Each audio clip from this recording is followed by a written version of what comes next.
3-5. Noodles பக்குவமாக வேகிறதுக்கு 3லேருந்து 5 நிமிஷம் ஆகும். தண்ணியை நல்லா ட்ரை பண்ணிடணும். இந்த ப்ராசஸ் ரொம்ப மெயினானது.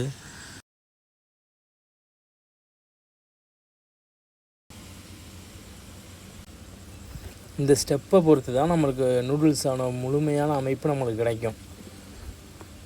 இந்த ஸ்டெப்பு ரொம்ப மெயினான ஸ்டெப்பு. நூடுல்ஸ் நல்லா நம்ம ஆற விட்டோம்னா நமக்கு நூடுல்ஸ் வந்து உதிரி உதிரியாக கிடைக்கணும்.